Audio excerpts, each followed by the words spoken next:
Something that we are hearing more often now is that wireless is becoming the primary method of access, especially as smartphones and tablet devices like the iPads make their way into the enterprise. One of the biggest concerns of moving users from a wired to a wireless network has been the inconsistency of the air quality. Wireless LAN vendors have dealt with this by announcing spectrum management capabilities, which are critical for avoiding these sources of interference. Today, we are going to look at how the two vendors in this space, Cisco and Aruba, react to non-Wi-Fi RF noise sources in an environment where smartphones and tablets are trying to access real-time applications such as video streaming. Okay, so we'll be trying to see if the end user applications are adversely affected when RF noise sources are introduced. Well, that's certainly a concern for many IT administrators out there. I believe we'll be using the Turk LF30S 2.4 gigahertz video bridge as a source of the RF noise introduction. We'll be testing Aruba's AP105 and AP125 802.11n access points and compare it against Cisco's AP1142 and AP3502 802.11n access points. The Aruba mobility controller under test is installed with Aruba OS version 3.4.3.1, and it is currently configured to respond to RF noise sources in under 15 seconds. Okay, let's get started with Aruba's AP105 dual radio 11n access point for the testing. And it looks like our video streams are up and running now on the Apple iPads. Yes, they are. As you can see, the video quality is really good at this time. Okay, so we're ready now to introduce the RF noise source, and our helper is going to go ahead and turn on the noise source now. And Bala, if you would please monitor the time it takes to change channels for the Aruba access point. Sure. We'll also be monitoring the time it takes for the application to come back with good quality. It took less than 20 seconds for the Aruba's AP105 to change its channel to a cleaner channel. And the video quality was almost seamless. As we have seen, the Apple iPads did not even disconnect from the network, and the video traffic did not stop as the TCP session stayed active. That's great. It looks like the AP105 then is able to recover in the presence of RF noise pretty seamlessly. Let's try the same test with the Aruba AP125. Sure. Okay, so our helper will now turn off the noise source. Okay, we're going to make sure the channel of operation is correct, and we'll get started with the video stream in the background. As you can see, the video stream is live on both of the iPads with good quality. Let's go ahead and now turn on the noise source.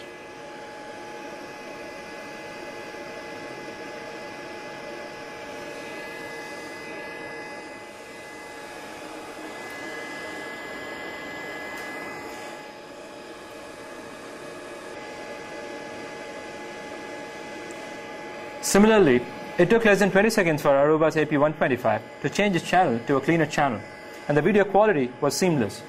As we have seen, the Apple iPads did not even disconnect from the network, and the video traffic did not stop as the TCP session stayed active.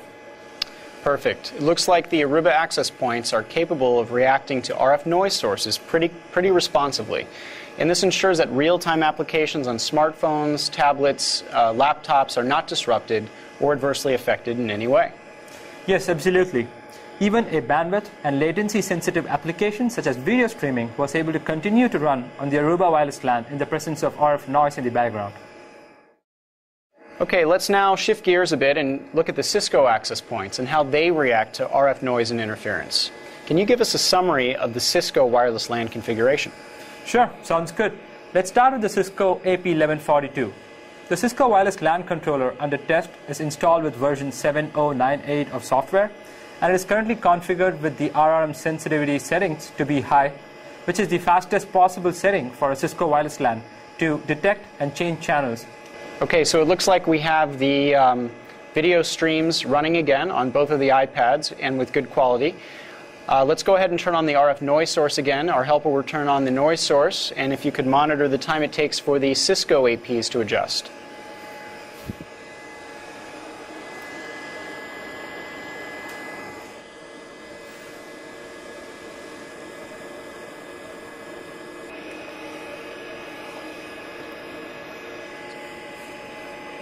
The Cisco AP1142 does not seem to change its channel in the presence of RF noise.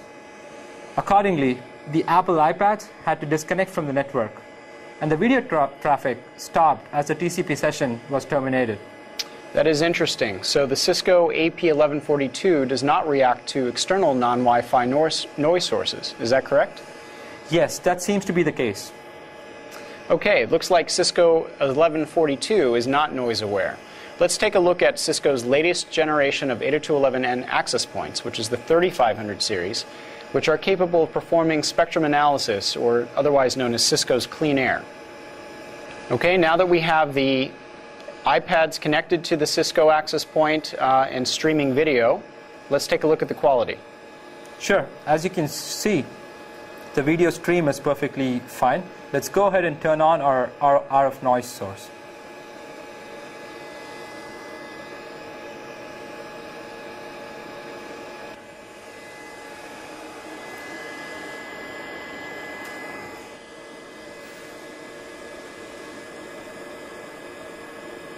The Cisco AP3502 seems to change its channel in the presence of RF noise source, but only after 40 seconds.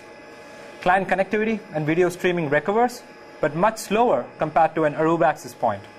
As you have seen, the Apple iPads had to disconnect from the network temporarily, and the video traffic stopped during that time duration. Okay, so it looks like the Cisco 3500 series access points may be the only noise-aware access points from Cisco. And the time it takes for 3500s to react to noise is far slower than when compared to Aruba's access points. That is exactly right. Okay, so let's review our test results. In our tests, Aruba's 802.11n access points reacted quickly to external RF noise sources in real-time video streaming applications running on the Apple iPad, and this application was able to recover without any disruption in service. Whereas Cisco's 802.11n access points were not able to support disruption-free video streaming services for the Apple iPads in the presence of RF noise, and only the Cisco 3500 was able to react to the presence of RF noise through a change of channel. Thanks for your time today, Bala. I'm sure our listeners will find your demonstration very useful. Thank you. And thanks for tuning in, everyone.